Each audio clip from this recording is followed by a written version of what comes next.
Hello दोस्तों, welcome back to LR chemistry YouTube channel. Chemistry की रंगीन दुनिया में आपका स्वागत है। केमिस्ट्री के इस चैनल में मिलेंगे आपको केमिस्ट्री के अमेजिंग से क्वेश्चन आंसर, उनको सॉल्व करने के लिए धमाकेदार ट्रिक्स और साथ ही साथ कुछ विजुअलाइजेशन के साथ अमेजिंग से फैक्ट्स। तो दोस्तों, यदि इन सभी चीजों की रिक्वायरमेंट है तो प्लीज मेरे चैनल को सब्सक्राइब कीजिए और बेल आइकन को ऑन कर लीजिए ताकि आने वाले सभी वीडियोस की नोटिफिकेशन आप तक पहुंचती रहे।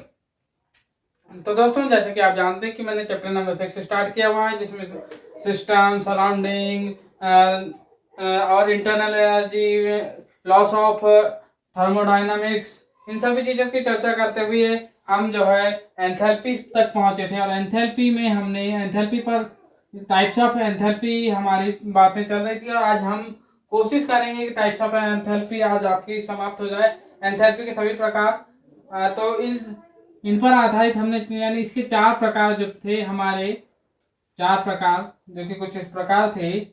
सबसे पहले एंथैल्पी ऑफ फॉर्मेशन, देन हमने बात किए थे कंबंशन,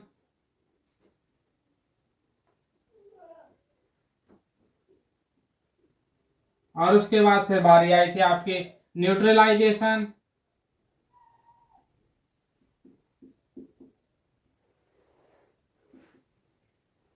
न्यूट्रलाइजेशन के बाद आपने कल जो चौथी पढ़ी थी वो बॉन्ड एनर्जी के रूप में जो है पढ़ ली थी। ये 4 प्रकार की आपने अभी तक एंथैल्पीज पढ़ चुके हैं। आज स्टार्ट करेंगे आप कहाँ से? तो आप स्टार्ट करेंगे आज एंथैल्पी ऑफ एटमाइजेशन से। एंथैल्पी ऑफ एटमाइजेशन से स्टार्ट करेंगे आप। फिर बात करेंगे एटमाइजेशन के बाद फेज ट्रांसफॉर्मेशन, फॉर्मेशन। इसके बाद बारी आएगी आपके फेज ट्रांसफॉर्मेशन के बाद फ्यूजन। ये होगी आपकी 7वीं प्रकार की। फ्यूजन के बाद आएगी आपकी सब्लिमेशन की, सब्लिमेशन। सब्लिमेशन के बाद बारी आएगी आपकी वेपराइजेशन, वेपराइजेशन। और आज ही बात करेंगे इसके बाद सॉल्यूशन। कितने होंगे प्रकार देख लीजिए, 1 2 3 4 5 6 7 8 9 10, और एक बचा हुआ है जो कि है आपका लास्ट में जो पढ़ाया जाएगा, एंथैल्पी ऑफ आयोनाइजेशन। आयोनाइजेशन। ये सभी प्रकार की एंथैल्पीज हैं। ये 11 प्रकार की एंथैल्पी होंगी।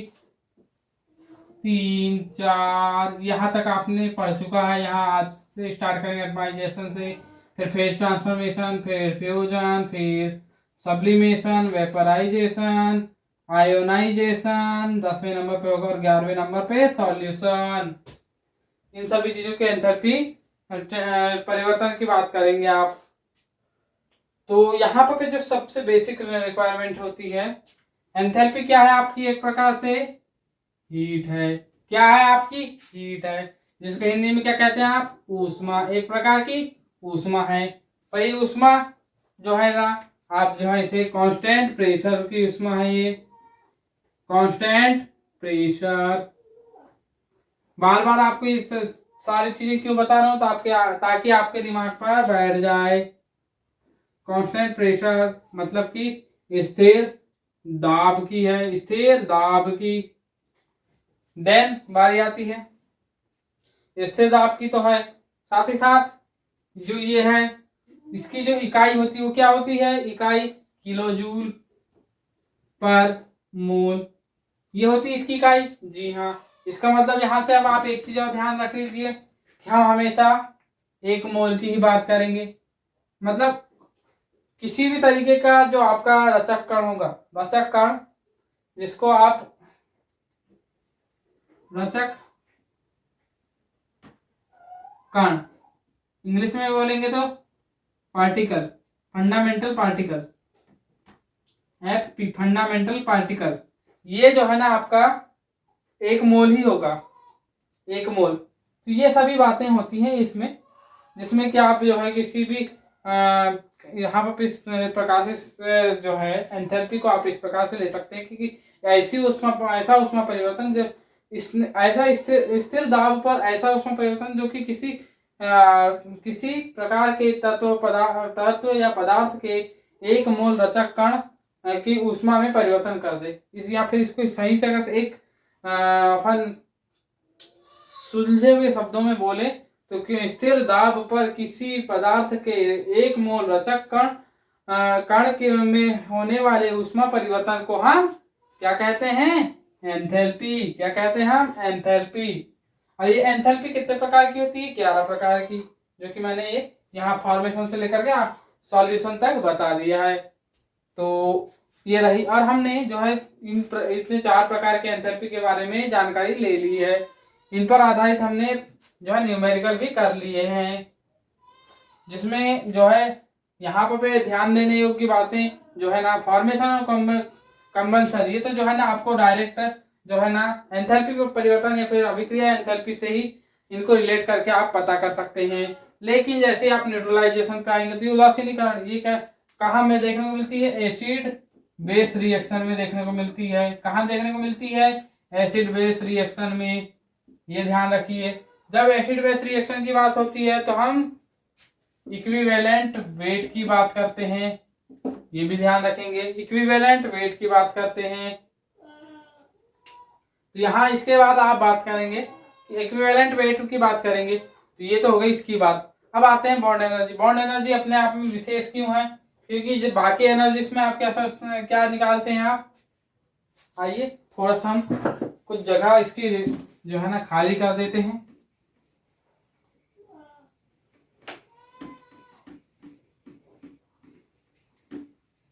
अब आइए, अब हम बात करते हैं जो कि कर रहे थे, ये जगह खाली की है हमने। तो यहाँ पर हम जो है ना बॉन्ड एनर्जी, बाकी की जो एनर्जी है या फिर बाकी की जो आपकी एंथैल्पी है, एंथैल्पी को आप कैसे डिनोट करते हैं बताइए? डेल्टा। एंथैल्पी को ओनली एच से करेंगे, एंथैल्पी को ओनली एच से करेंगे। लेकिन एंथैल्पी अपने आप में एंथैल्पी नहीं होती है, एंथैल्पी परिवर्तन होती है। इस वजह से जो है ना आप उसको कैसे डिनोट करेंगे? डेल्टा एच से। कैसे? डेल्टा एच से, डेल्टा एच से डिनोट करेंगे। तो जो बाकी की रिएक्शंस होती हैं या फिर जो बाकी की एंथैल्पी होती हैं उनमें आपको प्रोडक्ट माइनस रिएक्टेंट करना पड़ता है फॉर अदर्स।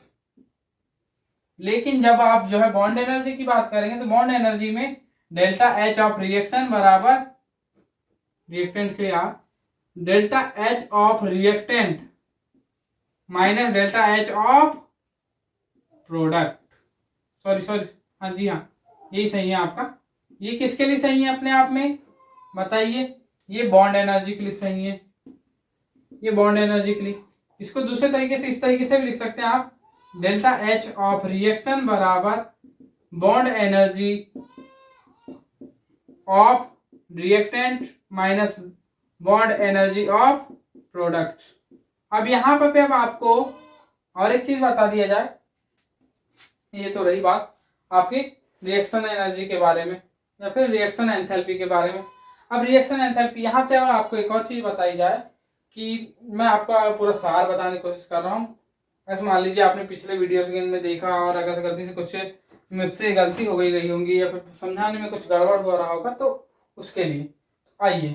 तो अब हम बात करेंगे कि जैसे अब हम बाकी के आप जैसे आपने निकाला फॉर्मेशन की आपको पता है तो उसके जरिए आप कॉम्बिनेशन की एनर्जी निकाल सकते हैं, एंथैल्पी निकाल सकते हैं, यानी कि और साथ ही साथ यानी कि नहीं मेरे मुझसे बार बार निकल रहा है, कोई बात नहीं चलिए। या फिर कंबंशन की दी हुई हो तो फॉर्मेशन निकाल सकते हैं, कंबंशन की दी हुई है तो आप न्यूट्रलाइजेशन की निकाल सकते हैं, न्यूट्रलाइजेशन की दी हुई है शायद सॉरी मुझसे गड़बड़ हो गई है, न्यूट्रलाइजेशन तो अपने आप में एक अलग चीज हो जाती है क्योंकि जो कंबंशन में जो है ना ऑक्सीजन से एडिशन होती है, जबकि न्यूट्रलाइजेशन में डायरेक्ट ऑक्सीजन रिएक्ट करती ही नहीं डायरेक्ट। तो यहाँ पर ये थोड़ा सा अलग हो जाता है। बाकी अब आइए आगे, तो यहाँ ये ऊपर की जो ये 1 2 ये 3 खासकर से ये दोनों आपस में एक्सचेंजेबल होती हैं और थोड़ा बहुत इन दोनों में भी चलता है, ये बात आती है।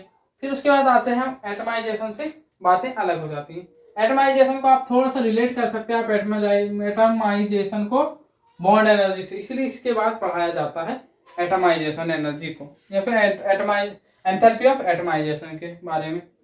क्योंकि हम जो है ना अभी तक क्या कर रहे थे कि अणु थे, अणु को अणुओं में बदल रहे थे, अणुओं को बड़े परमाणु बड़े अणुओं में बदल रहे थे या फिर छोटे अणुओं में बदल रहे थे, लेकिन अणु को अणु से ही रिप्लेस कर रहे थे। लेकिन अब अणु से परमाणु बनेगा कुछ इस तरीके से। मान लीजिए आपका ए बी अणु है, तो ये आगे चलकर रिएक्ट होकर के ए अलग बन जाएगा, बी अलग बन जाएगा, अलग अलग परमाणु बन जाएंगे।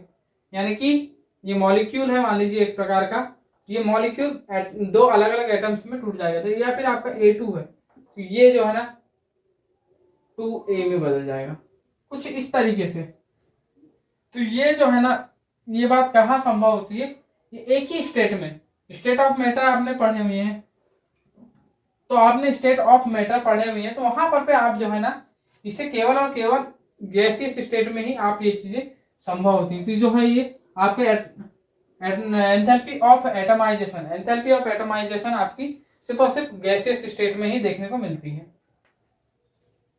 अब आपको फेज ट्रांसफॉर्मेशन अब बता ही रहा हूं, तो सभी के सभी एक साथ बता ही देता हूं, और साथ ही साथ यहीं पर मैं क्या परिभाषा अभी बार बार लिखाता रहूं, उससे बढ़िया यहीं पर सब चीजें कंप्लीट कर देता हूं। यहाँ पर एक परिभाषा आपको लिखना है, तो आप जो है ना मैं बोलते जा रहा हूँ उसी से परिभाषा लिख लीजिए कि एक मोल किसी अणु या आयन के एक मोल गैसीय अणु से परमाणु प्राप्त करने में होने वाले ऊष्मा परिवर्तन को परमाणु की एंथैल्पी कहते हैं, परमाणुवी एंथैल्पी कहते हैं, परमाणु की एंथैल्पी या परमाणुवी एंथैल्पी कहते हैं। ये हो गया आपका, इंग्लिश में आप इसे बना सकते हैं a changement of enthalpy in the process of atomization of any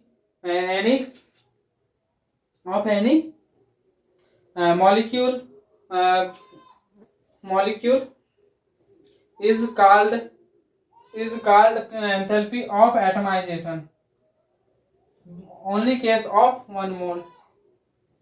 और इसके अब आप अपने हिसाब से इंग्लिश संभाल लीजिए, क्या मैं इंग्लिश मीडियम वाला हूँ नहीं, लेकिन आपको नोट्स में बिल्कुल इंग्लिश का भी दे दिया जाएगा। तो आइए इसके बाद हम बात करेंगे फेज ट्रांसफॉर्मेशन की। फेज ट्रांसफॉर्मेशन में क्या होगा कि एक मोल कोई अणु आयन दिया हुआ होगा, तो उसकी जो अणु आयन धातु इनके जो है ना अवस्था में परिवर्तन, जैसे ठोस से द्रव, द्रव से गैस, गैस से द्रव, या फिर गैस से सीधे ठोस या ठोस से सीधे गैस, ये अवस्था परिवर्तन होगा। और गलती से यदि वो एक मोल होंगे अणु पर, यानी उसके रचक कण अगर से एक मोल होंगे, तो इस स्थिति में होने वाले ऊष्मा परिवर्तन को क्या कहते हैं, अवस्था संक्रमण की एंथैल्पी कहते हैं, अवस्था संक्रमण की एंथैल्पी।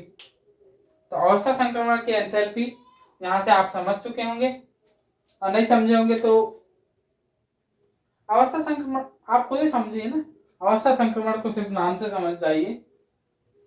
अब हम यहीं पर समझाने की कोशिश करते हैं।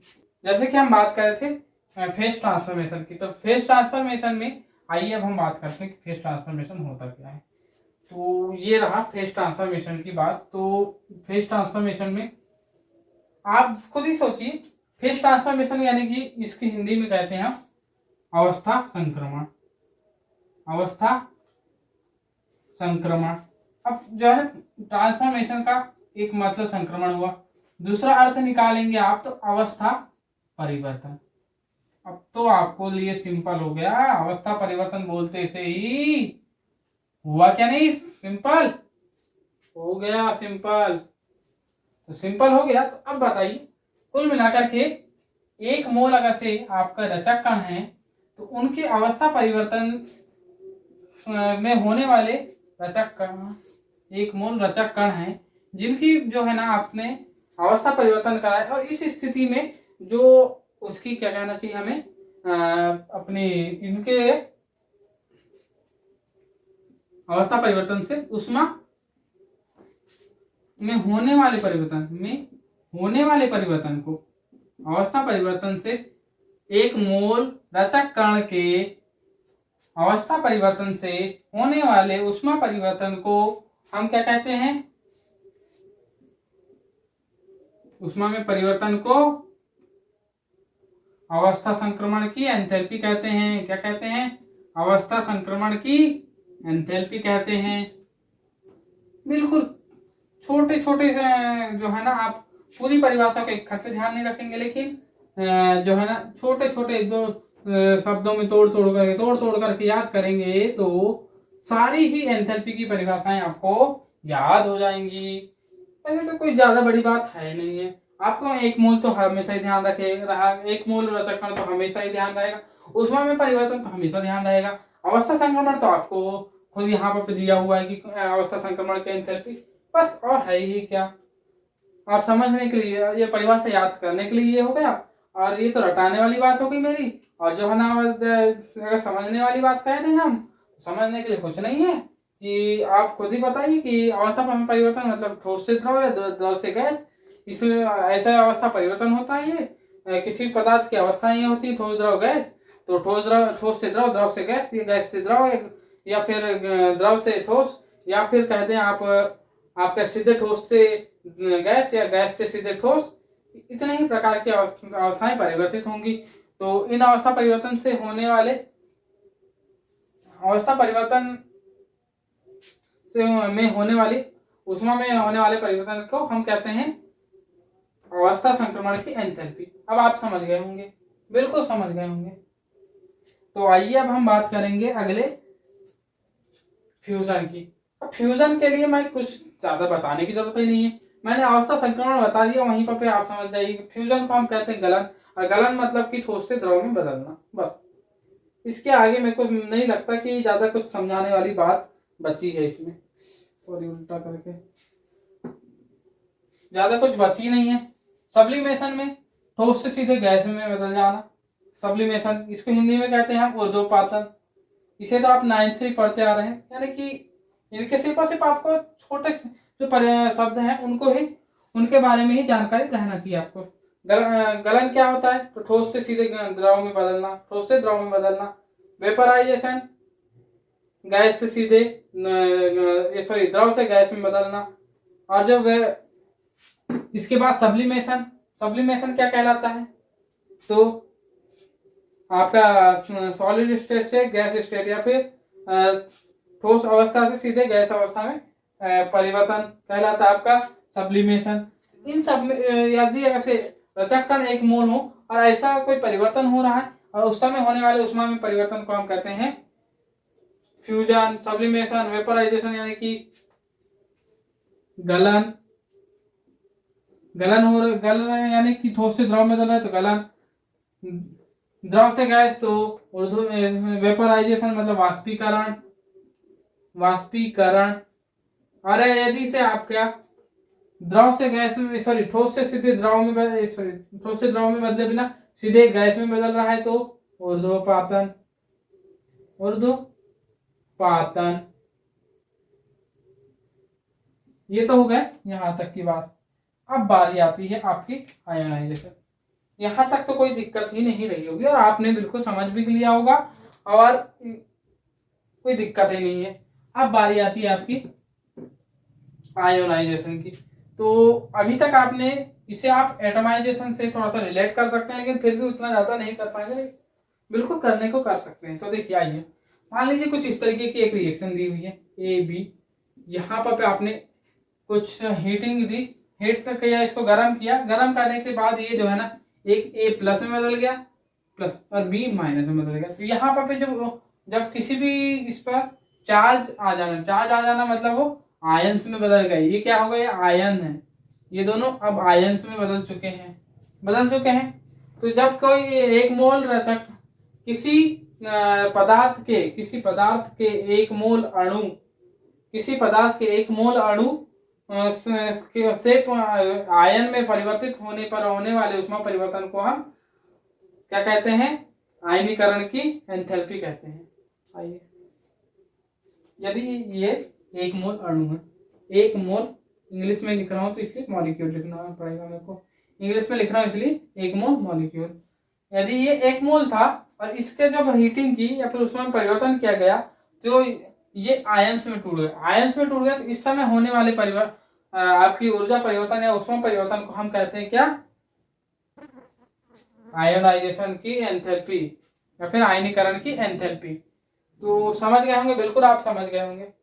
यदि अगर ये टूट रहे हैं, 1 मोल है और टूट गए अपने आयंस में, तो ये कहलाएंगे आयनीकरण की एंथैल्पी। और यदि से सिर्फ और सिर्फ एटम से मिलते या फिर परमाणुओं में टूटते तो परमाणु की एंथैल्पी। इस वजह से मैंने एटमाइजेशन या फिर परमाणु की एंथैल्पी से रिलेट किया। अब आइए, अब सबसे लास्ट में आते हैं हम अपने इस सॉल्यूशन के सॉल्यूशन में। सॉल्यूशन का अर्थ क्या होता है? विलयन। विलयन विलयन में क्या क्या होते हैं? 2 चीजें, एक तो विलेय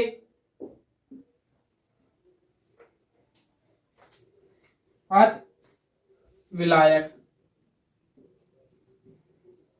इनकी इंग्लिश मीनिंग आप ध्यान रखिए, क्योंकि मैं जो है ना जेएम के पेपर में कुछ पता नहीं थी इनकी, तो यहीं पर फंस गया था मैं, तो इसलिए आप जो है ना ध्यान रखिए। और इसी एक क्वेश्चन ने मेरे जो है ना जेएम में रैंक लाने से मुझे रोक लिया। रैंक तो बहुत नीचे आती, लेकिन फिर भी मेरा जो सिलेक्शन था, सिलेक्शन से रोकने के पीछे यही जो 2 शब्द थे, सॉल्यूट और सॉल्वेंट, ये 2 ही शब्द थे। सबसे बड़े गद्दार शब्द कहना चाहिए मुझे, भाई इंग्लिश है, कभी किसी को कुछ नहीं कहना चाहिए, सॉरी, लेकिन फिर भी मेरे लिए तो हो गए थे। तो ये 2 शब्द हैं जो सॉल्यूट और सॉल्वेंट, ये ध्यान रखेंगे आप। सॉल्यूट, सॉल्वेंट, तो ये 2 चीजें होती हैं आपके। तो आपको बता दिया जाए कि 1 मोल किसी विलायक में 1 मोल विलेय मिलाने पर बने विलयन में होने वाले ऊष्मा परिवर्तन को, इसको आप जो है ना आप अपने इसमें लिखिए। मैं आपको सॉल्यूशन की एंथैल्पी अच्छे से लिख करके बता दे रहा हूं, और इसके बाद आपकी जो है एंथैल्पी खत्म हो जाएगी, एंथैल्पी चेंजमेंट खत्म हो जाएंगे। फिर उसके बाद कुछ न्यूमेरिकल है, न्यूमेरिकल कराए जाएंगे, और उसके बाद समय हो तो आपके लिए जो आपका कहना चाहिए क्या कहते हैं, सेकेंड लॉ ऑफ थर्मोडायनेमिक्स, उसे स्टार्ट किया जाएगा। नहीं तो कल स्टार्ट किया जाएगा सेकेंड लॉ ऑफ थर्मोडायनेमिक्स, और थोड़ा सा जितना हो सके उतना कराया जाएगा यानी अगले वीडियो में। और उसके बाद फिर जैसे ही वो खत्म हुए 2 से 3 वीडियो, और इसके बाद 2 से 3 वीडियो, और उसके बाद चैप्टर खत्म। थोड़ा लंबा चला ये चैप्टर, माना हमने, लेकिन फिर भी आपके दिमाग में बिल्कुल बैठ गया होगा। जैसे कि आप देख रहे हैं कि यहाँ पर हमने लिखा है एंथैल्पी ऑफ सॉल्यूशन, विलयन की एंथैल्पी, और बताया है आपको अभी कि इसमें जो मेन शब्द है विलयन, और विलयन में 2 क्या होते हैं? विलेय और विलायक। अब यहाँ पर छोटे सा थोड़ा ही बता दिया जाए, जहां पर विलेय को हम कहते हैं सॉल्यूट इंग्लिश में, और इसे कहते हैं हम सॉल्वेंट। सॉल्वेंट ये लीजिए, ये हो गया। जैसे आपने इसकी बात की, अब आते हैं तो थोड़ा सा बताया जाए कि इसे आप कम करके लिख दीजिए यहाँ पर, और ये होते हैं अधिक, मतलब मात्रा के तो आधार पर इनका नामकरण किया जाता है कि कौन सॉल्वेंट है, कौन सॉल्यूट है, यानी कि कौन विलेय है, कौन विलायक है। तो जो कम मात्रा में होता है वो होता है विलेय, और जो अधिक मात्रा में होगा वो विलायक कहलाता है। और जो है फिर विलयन के जो प्रकार हैं, तनु विलयन, सांद्र विलयन, ये सभी जो है ना विलेय के मात्रा के आधार पर। विलायक यहाँ पर भी ज्यादा कोई अपना रोल काल सिर्फ और सिर्फ यहीं तक रखेगा, उसके बाद विलेय के ही रोल काल अधिकतर होता है। तो वो सब आप जो है ना आगे बढ़ जाएंगे, इस वजह से मैं यहाँ नहीं बताना चाह रहा हूँ। सिर्फ और सिर्फ कौन सा विलेय और कौन सा विलायक होगा ये बस जान लीजिए आप। तो यहाँ पर थोड़ा सा आप जान लीजिए कि उदाहरण के रूप में कि जो आपके कहना चाहिए विलयन की कुछ उदाहरण, शक्कर पानी, पानी, नींबू पानी, नींबू पानी, या फिर आपका हो गया शुगर वाटर,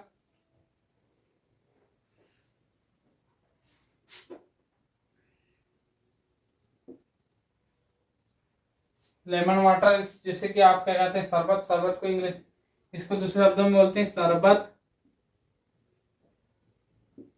अभी मुझको इंग्लिश में शब्द दिमाग में नहीं आ रहा है, कोई बात नहीं, तो लेमन वाटर करके ही ध्यान इस तरीके से। या फिर आपके कुछ जैसे कुछ और उदाहरण ले सकते हैं, इन्हीं दो को ध्यान में रख लीजिए। अभी तो जैसे चाय भी हुआ, चाय भी नहीं कहना चाहिए हमें, ये अलग चीज हो जाती है। चाय में कुछ चीजें ऐसी होती है जो कि जो है ना उसे मेरे हिसाब से कोलाइड विलियन में बदल देती है, कोलाइड हो जाता है वो। तो अभी तो इन्हीं दो को ध्यान रखिए। कुछ और होते हैं जैसे कि सॉलिड, सॉलिड में भी होते हैं कुछ, बहुत सी चीजें होती है, तो अभी तो ध्यान इतना ही रखिए। तो यहाँ पे जो है ना एंथैल्पी, तो अब यहाँ ज्यादा कुछ ध्यान नहीं रखना है। इनके अलावा जो ध्यान रखने वाली बात है, तो देखिए, जो अब हम बात कर रहे हैं मेन रूप से एंथैल्पी की, एंथैल्पी की बात कर रहे हैं। तो एंथैल्पी जो है ना, जैसे ही हम एक मोल, इसके लिए ध्यान रखिए क्या,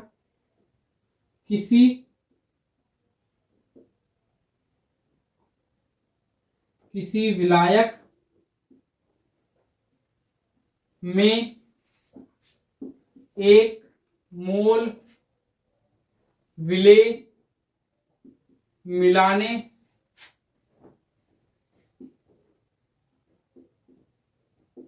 पर होने वाले ऊष्मा परिवर्तन को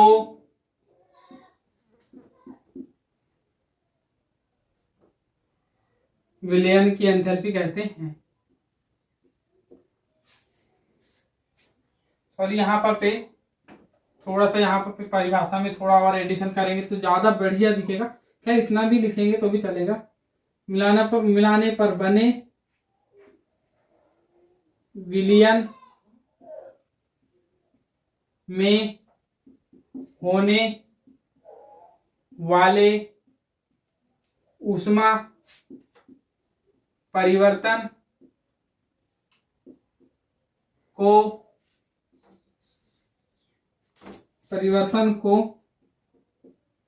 विलयन की एंथैल्पी कहते हैं। ये हो गई आपकी परिभाषा, और समझा तो आपको पहले भी दिया था मैंने। तो इसे इंग्लिश में लिखना चाहें तो a heat changement in the process of addition of 1 mole solute in any solvent is called enthalpy of solution। बस इतना सा है। in the process of addition of 1 mole solute in any solvent is called enthalpy of solution। बस इसके अलावा कुछ नहीं। और बस इसके साथ ही आपका आज का वीडियो समाप्त होता है। तो दोस्तों कैसा लगा आज का वीडियो? थोड़ा सा आपको जो पुराना कुछ तरह से मान लीजिए कुछ छूटा रहा होगा, वो भी आपको इस वीडियो में बता दिया गया।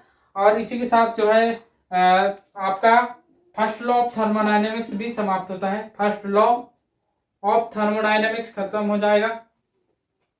बस इस पर आधारित कुछ क्वेश्चन रह गए हैं, तो कुछ क्वेश्चंस कह दें, न्यूमेरिकल्स कह दें, जो है ये जो है ना डायनामिक्स, थर्मोडायनामिक्स, तो वो जो है अगले वीडियो में आपको कवर अप करवा दिए जाएंगे। फिर उसके बाद वहीं से second law of thermodynamics start किया जाएगा, और आपको वहीं से जो है आपके एंथैल्पी के बाद एंट्रोपी का चेंजमेंट, और जो है ना आपके एंट्रोपी पर आधारित कुछ क्वेश्चंस, और उसके बाद आपके कौन सी जो है अभिक्रिया स्वतः होती है, कौन सी अस्वतः होती है, इसके बारे में जानकारी दी जाएगी। और साथ ही साथ थर्ड लॉ ऑफ थर्मोडायनामिक्स ये भी बताया जाएगा। तो दोस्तों कैसा लगा आज का वीडियो? कमेंट में नीचे कमेंट जरूर कीजिए, और अच्छा लगा हो तो अपने अपना एक अच्छा सा कमेंट बताइए, और अगर कोई कहीं पर मुझसे गड़बड़ी हुई होगी तो वो भी बता दीजिए, साथ ही साथ, जिससे कि मैं आपको सुधार करके बता सकूं। तो दोस्तों, इसी के साथ इस वीडियो की समाप्ति होती है। जय श्री राम।